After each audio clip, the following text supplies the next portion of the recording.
Volviendo con esta casa no es hotel, hablando de marxismo, Manuel, sobre lo último, quisiera que nos hagas un pequeño comentario sobre la anterior intervención del profesor. Claro, en realidad es como muy compleja, ¿no? A mí me recordaba todo lo que explicaba a ese concepto de David Harvey de acumulación por desposesión, claro, ¿no? Ya digamos, es una vuelta de tuerca más respecto al proceso de acumulación, que cuando ya casi no le queda, o sin el casi territorio donde expandirse, empieza, digamos, a pensar otras formas o otros contenidos que expropiar. Lo que explicaba también el profesor Veraza, Renato Ortiz tiene un libro muy bueno, cuyo nombre no recuerdo, donde muestra cómo, digamos, todo ese universo ya de patentes y de conocimiento también tiene propiedad privada, siempre del norte, ¿no? Como semillas, canciones o acontecimientos culturales de países del sur son propiedad registrada por empresas o países del norte. En esa medida, digamos, como decía el profesor Veraza, realmente ya se pone en peligro incluso la reproducción social de comunidades y territorios enteros. Entonces, eso complejiza mucho la lucha y complejiza mucho el pensar la agencia y los sujetos que van a llevar adelante esa lucha.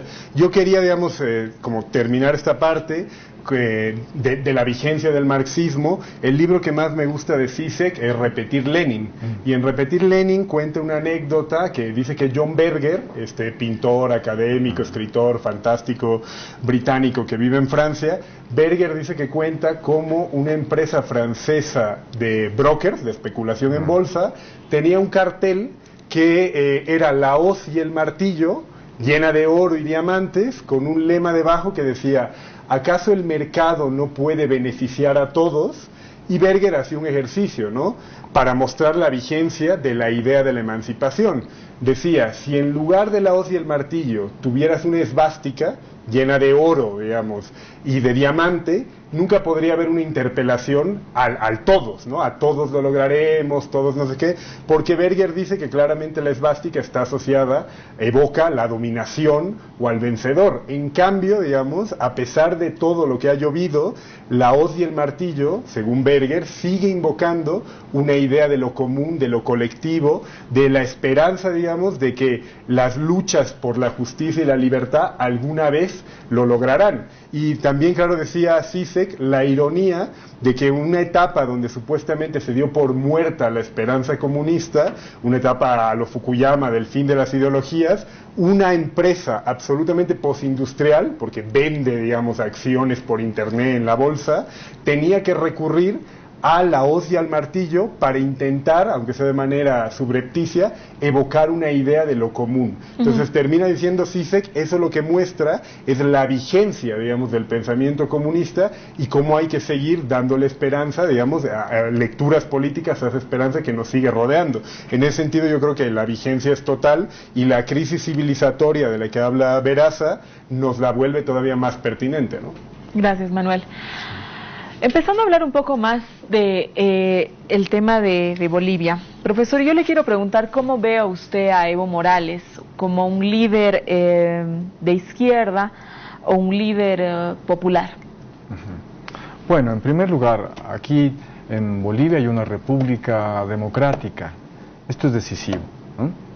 En segundo lugar, es una república democrático representativa, pero que adicionalmente, como decía hace rato, está sustentado este ejercicio de la democracia representativa republicana, sustentada en democracia de base, en organizaciones, en poder popular de organizaciones del pueblo.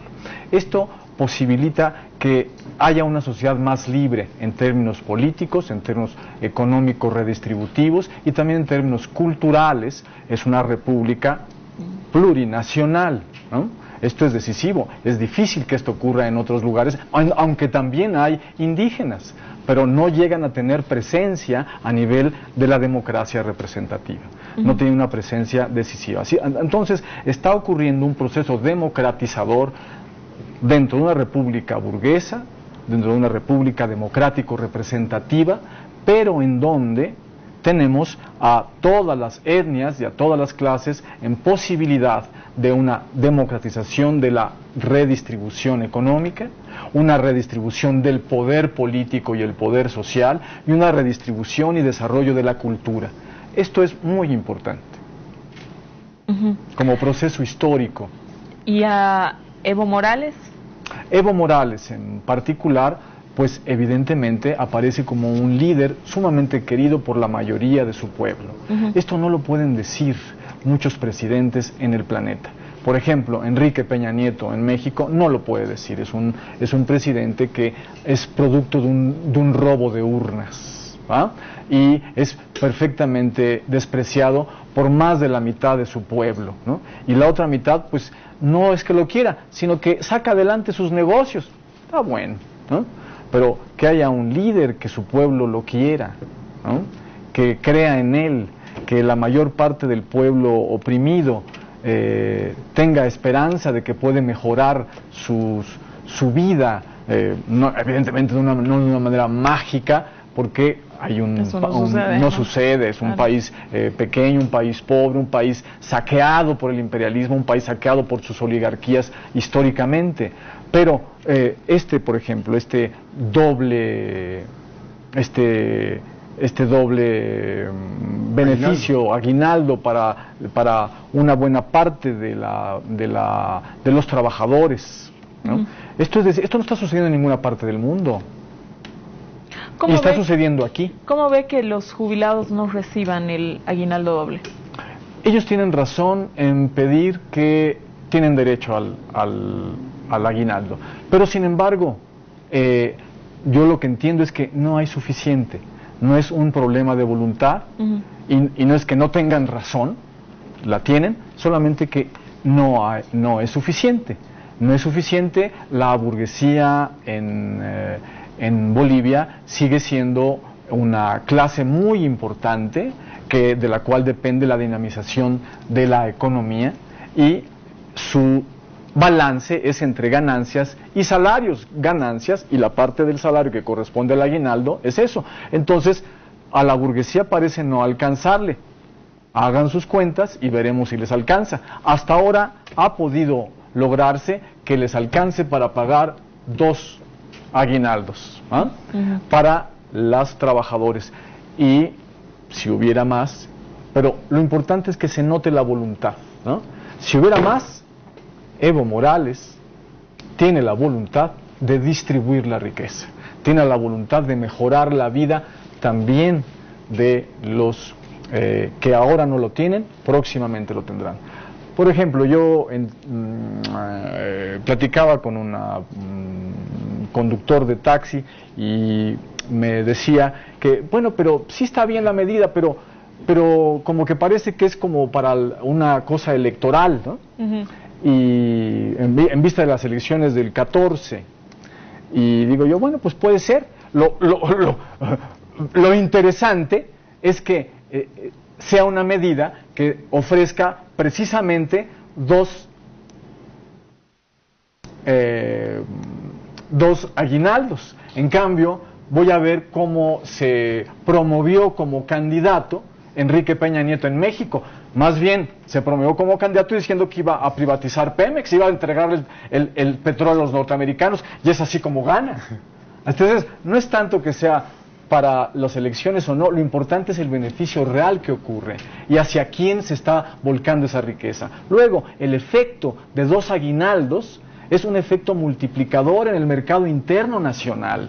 Así crece cuando estos trabajadores tienen en sus manos 2 aguinaldos, inmediatamente lo gastan en una serie de necesidades que tienen que satisfacer, que están rezagadas, y entonces inmediatamente el resto de capitales nacionales reciben este aguinaldo al dar la vuelta a través de la circulación. Este aguinaldo que entregaron a unos trabajadores ahora se redistribuye en mercancías que venden todas las empresas bolivianas. Yo creo que es una medida muy importante. Esta medida tiene como proceso, profesor, ¿qué se bebe del marxismo concretamente? ¿Qué? Perdón. Como proceso, el proceso nacional, el proceso boliviano, del que usted está hablando, estas medidas que bueno, la del doble aguinaldo, no solo esta, y no solo esta, o sea, muchas más, ¿no? ¿Qué han bebido del marxismo? concretamente? Pues, yo creo que muchas cosas. Hay muchos marxismos y debe haber muchas personas en el nivel del gobierno y en el MAS que son a veces maoístas o de tradición trotskista o de tradición leninista, o sea, marxismos muchos, y también recuperan cosas de Marx. Lo importante es que del marxismo están retomando este acercamiento al pueblo, ¿no? No es la única doctrina que habla al respecto, pero esta democratización de la sociedad burguesa es apta, es pasible de democratizarse, y es el pueblo el que tiene la vocación para hacer esto, lo puede lograr y ha ido ocurriendo. Esta es una noción decisiva y se puede lograr a través de reformas, a través de movilizaciones, es siempre a través de lucha de clases que se va a lograr un poco más de democracia para todos, también para la burguesía, también para los campesinos, también para los proletarios, para los indígenas. Democracia para todos conforme el pueblo lucha, exige, participa. Manuel, al respecto, un comentario. Pues es que no puedo hacer tantos porque básicamente estoy de acuerdo, claro. La democracia, a pesar, digamos, de 30 años de neoliberalismo, aquí se recordó que se construye en las calles, como bien dice el profesor, con las luchas sociales, digamos. Y claro, salvo para los puristas, digamos, que siempre van a tener una serie de observaciones que hacer, a mí me parece sin duda que es un proceso de izquierda que desde luego bebe de muchas corrientes y que en la medida de lo posible y a veces en la medida de lo imposible, yo creo que se deja guiar por el marxismo, sin olvidar evidentemente que somos una economía situada en el sistema mundo de manera periférica y que en esa medida tiene ciertas constricciones materiales, pero yo creo que la estructura de oportunidad que se abrió en el 2006 te llevó incluso a tomar decisiones que para todos los guardianes liberales eran tremendamente riesgosas. Todos recordamos que cuando asumió Evo Morales, es tan fácil como hacer un trabajo en la hemeroteca, todo se llenó de todas las advertencias posibles respecto a la nacionalización. Si nacionalizábamos, nos íbamos a ir todos a un juicio internacional, parecía que el gas de Perú, el gas de Camisea, ya nos había comido todos los mercados, y nos surgían, digamos, desde las trincheras mediáticas, los representantes de la clase política derrotada todavía nos querían advertir de que el gobierno, digamos, nacional popular no nacionalice. Cuando se nacionalizó, no pasó nada.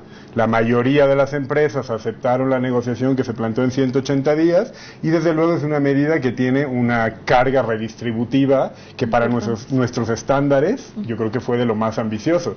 Y en gran medida es a partir de ahí que has podido intentar asentar las bases para cierto nuevo modelo, ¿no? Nacionalizar es una actitud marxista entonces. Por supuesto. Es una actitud marxista porque también es antiimperialista. Un pueblo retoma su soberanía. Muy bien. Hay que meter a la cárcel a los que les quitan soberanía a los pueblos, no a los que recuperan la soberanía, ¿no? Muy bien, profesor. Muchísimas gracias. Usted quédese con nosotros hablando del marxismo en esta casa, no es hotel.